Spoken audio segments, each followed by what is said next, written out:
Queridos alunos, estamos de volta aqui ao nosso trabalho. Estamos trabalhando basicamente com os erros na avaliação de desempenho. Trabalhamos anteriormente a leniência ou complacência, que significa panos quentes, passar a mão na cabeça do funcionário, na cabeça do colaborador. Temos também o erro de tendência central. É quando o avaliador tende a fazer uma avaliação média das suas equipes.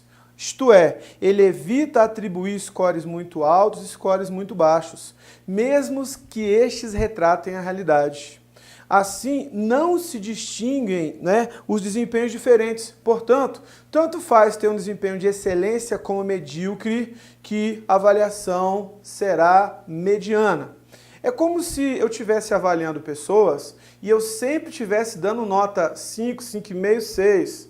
Ou seja, é aquele avaliador que não dá nota demais, ele não dá 10, 9, 8 para ninguém e ele não dá nota baixa demais, 0, 1, 2, 3, 4. Então a média fica 5, 6, 6,1, 6, 6,1, 6,2. As notas sempre ficam no centro. É aquele avaliador, por exemplo, que quer ser político com todo mundo.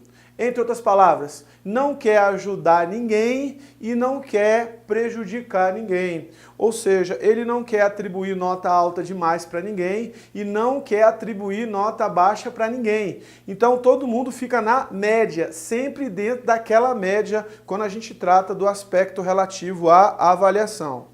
Nós temos também um outro erro que é a falsidade. Veja que eu falei anteriormente de leniência ou complacência. Leniência ou complacência, ela é culposa.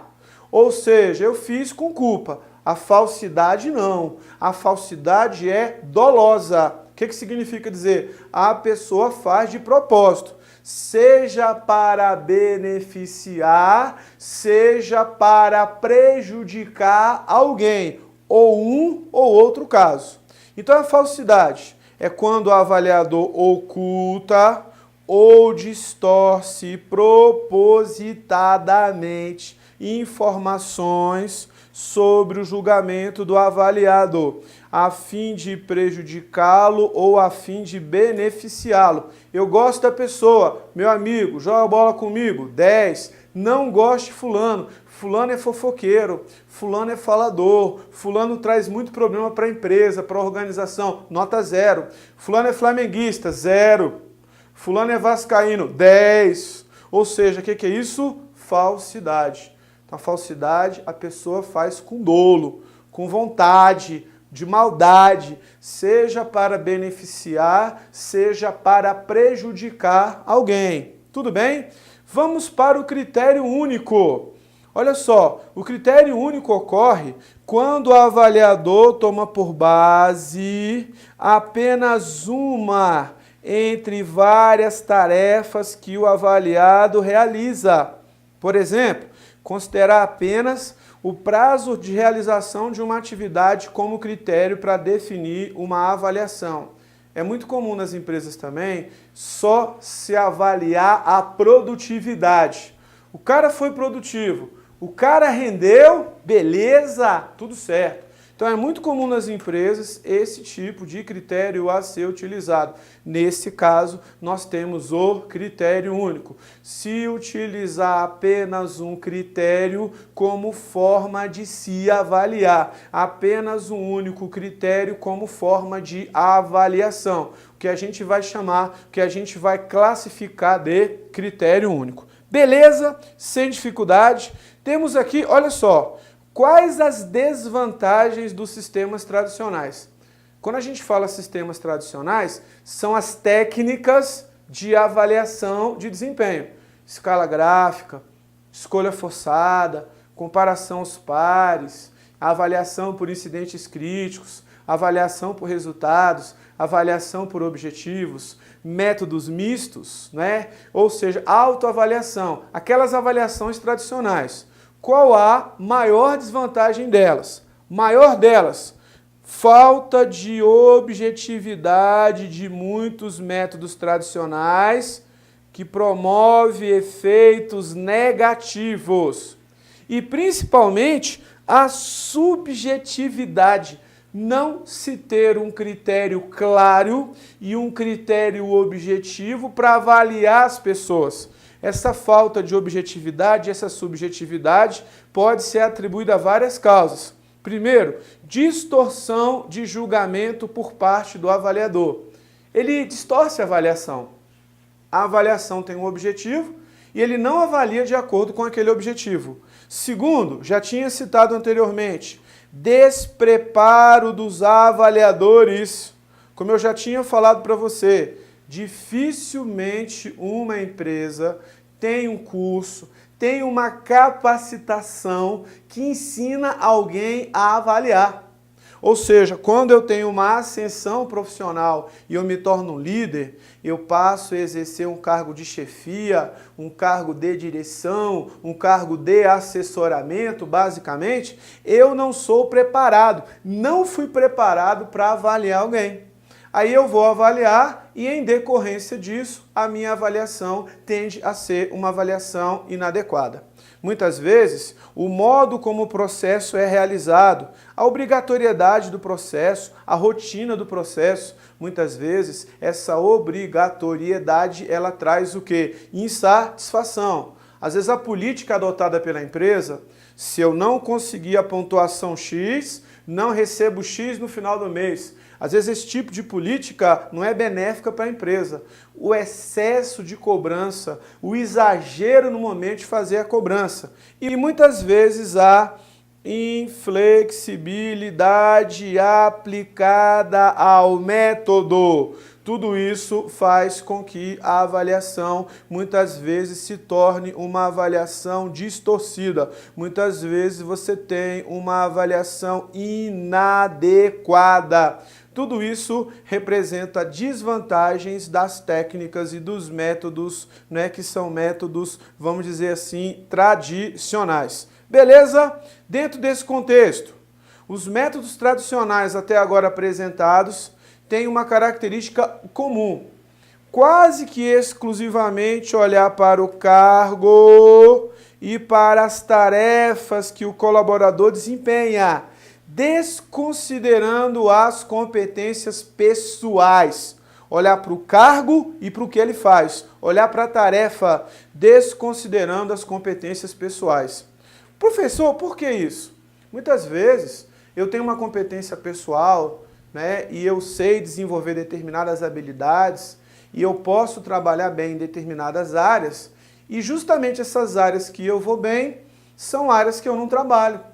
Muitas vezes eu estou numa posição errada na empresa, eu estou numa posição inadequada e em decorrência disso, a posição que eu estou na empresa, a posição que eu estou na organização não me traz de fato, né, um know-how e não me traz de fato uma expectativa de fazer um trabalho adequadamente. Dentro desse contexto, as tendências atuais, as tendências modernas, sobretudo no século XXI, apontam para a necessidade de mudanças nos parâmetros de avaliações, onde o mais importante a ser considerado é entendermos que a apreciação de um fato sofre sempre influência dos valores e da crença de quem julga.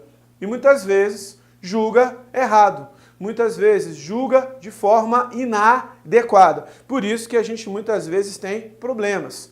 Ou seja, a pessoa que está fazendo o julgamento, a pessoa que está julgando e a pessoa que está avaliando, muitas vezes está avaliando de forma errada, está avaliando de forma equivocada. E isso pode trazer uma série de problemas e uma série de dificuldades para a organização. A tendência contemporânea, final do século XX, século XXI, aponta para que as propostas futuras utilizarão variáveis novas e outras não tão novas, mas que até então eram analisadas superficialmente. Ou seja, outras variáveis que serão consideradas quando se for avaliar alguém. Novas variáveis, novas alternativas, novas maneiras, novas formas de se avaliar. Primeiro, eu vou analisar a QVT, qualidade de vida dos trabalhadores. Esse cargo, essa função, essa jornada de trabalho, essa carga horária traz qualidade de vida para as pessoas? Sim ou não? Se não traz, alguma coisa está errado. Se não traz, alguma coisa está equivocado. Outro, os aspectos psicológicos envolvidos no processo organizacional. O excesso de pressão, o excesso de cobrança às vezes, o ambiente de trabalho, o ambiente organizacional que não é o adequado. Muitas vezes, as relações intergrupais, as relações interpessoais, os conflitos interpessoais e também as necessidades dos colaboradores. Ou seja, será que o colaborador está tendo as suas necessidades atendidas? Será que o colaborador está tendo as suas necessidades de fato satisfeitas? Então, as necessidades dos colaboradores também representam um aspecto a ser considerado dentro desse novo contexto e dessas novas formas de avaliação. Dentro desse contexto, no processo ainda de aplicar pessoas, nós vamos ver gestão de desempenho. Como eu falei anteriormente, gestão de desempenho vai utilizar ferramentas novas e você vai utilizar várias fontes de informação no momento de você avaliar o seu colaborador, no momento de você avaliar o seu funcionário. Então, gestão de desempenho. Para Brandão e Guimarães, gestão de desempenho faz parte de um processo maior de gestão organizacional. Gestão de desempenho permite rever estratégias, permite rever objetivos e rever processo de trabalho, rever a política de recursos humanos, entre outros, objetivando a correção de desvios e dando sentido de continuidade e sentido de sustentabilidade à empresa, continuidade e sustentabilidade à organização. Professor, por que continuidade e sustentabilidade? Já falei anteriormente, né? Gestão de pessoas trabalha com o principal recurso de uma empresa, trabalha com o principal recurso de uma organização. Professor, qual o principal recurso de uma empresa? Qual o principal recurso de uma organização? Pessoas, gente, capital intelectual. Este é o meu principal recurso, o principal recurso organizacional, o principal recurso da empresa. Feito isto, entramos agora, nas novas formas de avaliação, dentro desse contexto de gestão de desempenho. O que significa dizer? Vamos tratar agora da avaliação 360 graus. Avaliação 360 graus. Nós vamos ver que a avaliação 360 graus é aquela que todos avaliam a todos. Professor, todos avaliam a todos? Exatamente. Significa dizer que você tem várias fontes de informação a respeito do colaborador, várias fontes de informação a respeito da pessoa que trabalha na organização. Olha só, são fontes oriundas de diferentes profissionais que se relacionam com o trabalhador que está sendo avaliado. Desse modo, o que nós temos? A avaliação feita pelo próprio trabalhador, autoavaliação. Veja, a autoavaliação é uma técnica tradicional, porém também está presente nas técnicas modernas de gestão e de avaliação de desempenho. Ela também vai estar presente nas técnicas modernas de gestão de desempenho. Lembrando que eu falei anteriormente, a avaliação de desempenho ou as técnicas tradicionais não estão desprezadas. O que nós temos são técnicas mais novas, técnicas mais modernas. E a base dessas técnicas novas de gestão de desempenho são as técnicas tradicionais. Temos a avaliação feita pela chefia, quando o chefe me avalia. Temos a avaliação que ocorre pelos pares. O que é um par? Colega da mesma equipe de trabalho, quando um par me avalia. Temos a avaliação pelos clientes. Existem formas do cliente avaliar o meu trabalho, avaliar a minha atuação, e nós vamos ter também uma avaliação ascendente, ou seja, o trabalhador avalia o seu superior ou avalia os seus superiores hierárquicos. Eu vou colocar essa avaliação para você aqui sob a forma de esquema, para ficar mais fácil de você conseguir visualizar. Então veja que interessante aqui, ó. Nós temos aqui, ó, a avaliação 360 graus. Sempre partindo daquela premissa, todos avaliam a todos. Imagine que esse aqui seja eu, Cosme. Estou lá no meio da pirâmide. Primeira coisa que eu começo é com a autoavaliação. Eu próprio me autoavaliando.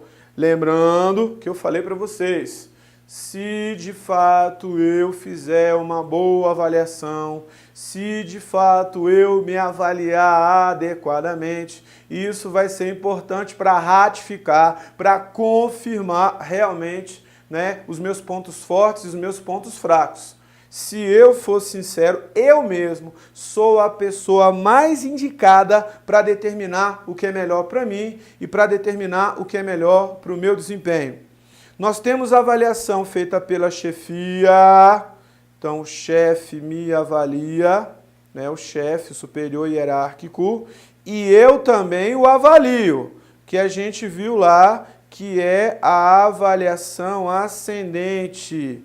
Alguns autores chamam essa avaliação de avaliação para cima. É quando eu avalio o meu superior hierárquico. Professor, é bom que o inferior hierárquico avalie o superior hierárquico? É, porque o superior hierárquico recebe um feedback a respeito do seu desempenho, a respeito daquilo que ele está fazendo, a respeito daquilo que ele está desempenhando. Eu vou ser avaliado também pelo par. Par significa igual, par significa colega de trabalho, e eu vou ser avaliado também pelo cliente da organização.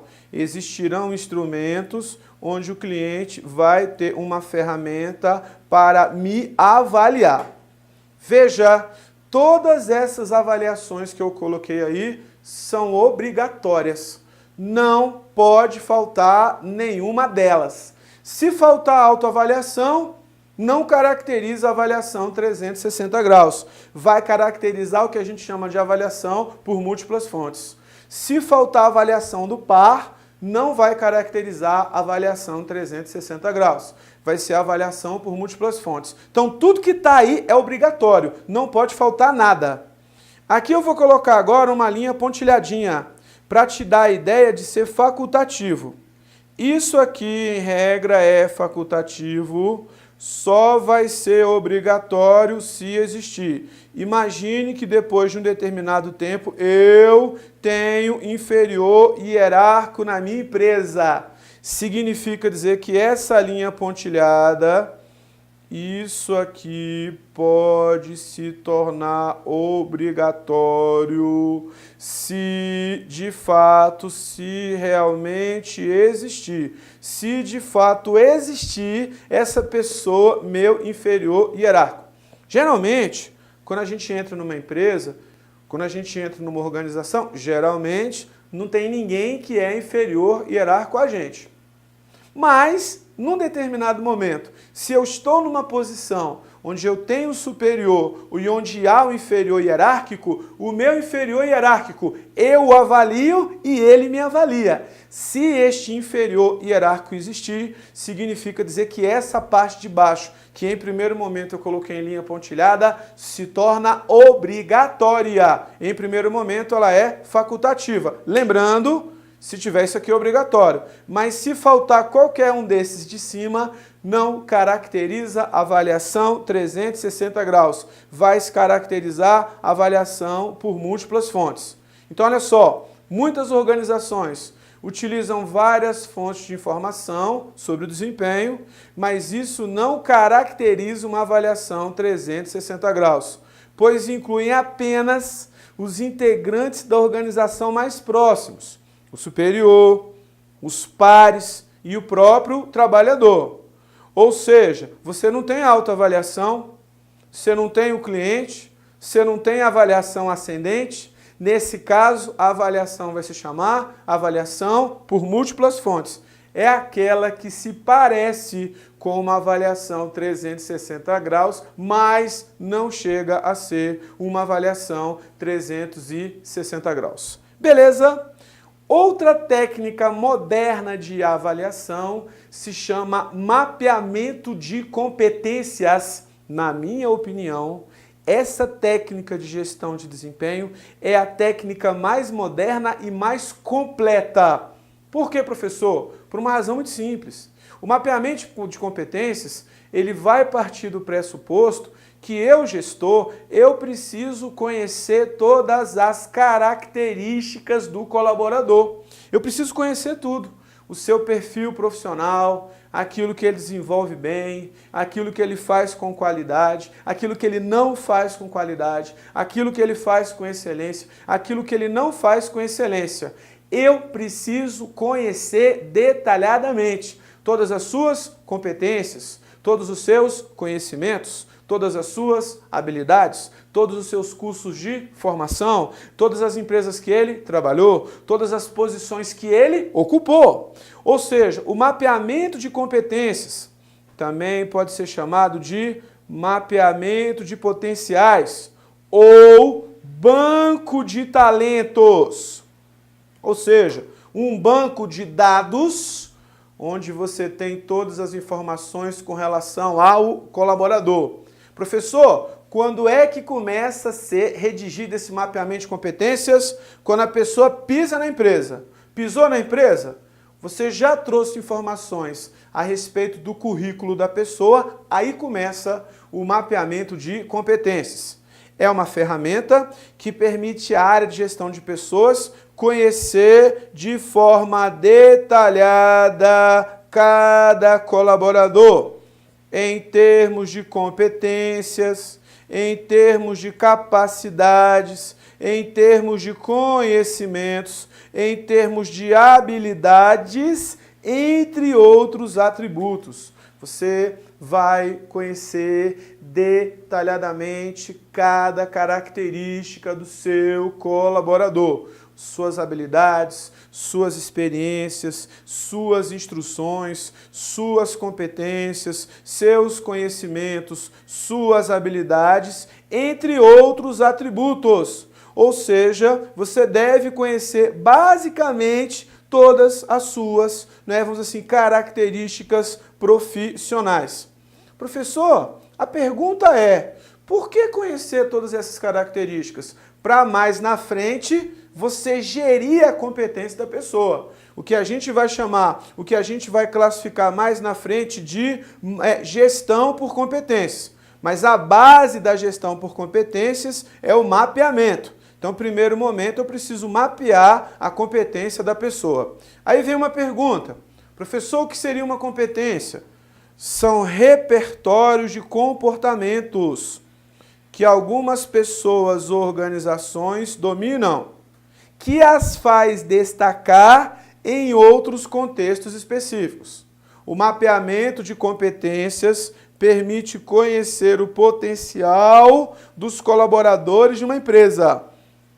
Conhecer o potencial, conhecer as características pessoais, conhecer a potencialidade das pessoas. O que a pessoa não apenas faz, mas pode vir a fazer, pode vir a desenvolver. Isso que a gente chama de competência. Para o professor Victor Vrum, o primeiro passo dessa nova abordagem consiste na reformulação do papel dos colaboradores na avaliação. Eles devem fazer uma autoavaliação, identificando não apenas seus pontos fracos, seus pontos fortes e seus potenciais. Queridos, mais uma vez, a autoavaliação, que é uma técnica tradicional de avaliação de desempenho, também vai estar presente nas técnicas modernas. Veja que a autoavaliação estava presente na avaliação 360 graus e ela também vai estar presente aqui no mapeamento de competências. Ou seja, sempre partindo daquele pressuposto. A pessoa mais indicada para determinar suas potencialidades, seus pontos fortes, seus pontos fracos, aquilo que ele faz bem, aquilo que ele deixa de fazer bem, suas dificuldades, é o próprio colaborador. Ele é a pessoa mais indicada, o próprio colaborador. Ou seja, a exemplo do que acontece na avaliação 360 graus, ele deixa de ser um objeto passivo da avaliação e passa a ser um agente ativo da avaliação do seu desempenho. Passa a participar da avaliação. Tudo bem? Se ele passa a participar ativamente da avaliação, né, a gente tem que partir da seguinte premissa. Ele é a pessoa que sabe ou pode aprender a identificar suas próprias competências. Ele é a pessoa mais indicada para saber as suas necessidades.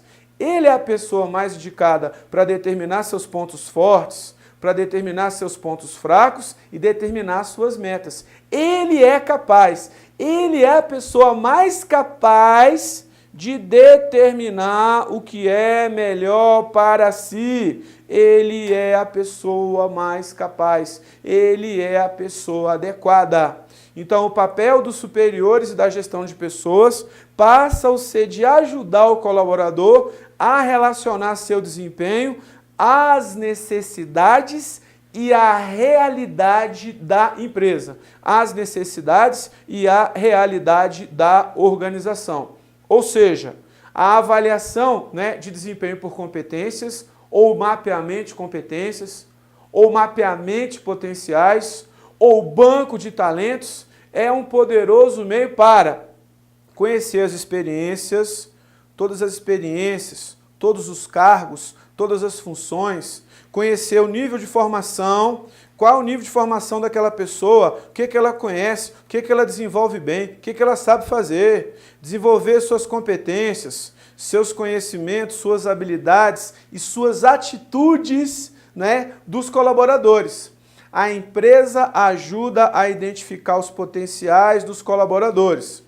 A empresa vai identificar, a partir do perfil estabelecido pela empresa, as pessoas que estão dentro da média, as pessoas que estão acima ou as pessoas que estão abaixo das expectativas. Quem é que vai trabalhar com isso tudo aí? Né? Quem trabalha com mapeamento de competências. Ou seja, eu sempre vou partir daquele pressuposto que eu preciso conhecer detalhadamente o colaborador. Para quê? Para ele poder estar na posição certa, na posição adequada dentro da empresa, para poder render o máximo da sua capacidade. Essa é a ideia fundamental, essa é a ideia essencial. Beleza? Ou seja, conhecendo o perfil de cada um, eu posso tomar decisões com relação a recrutamento.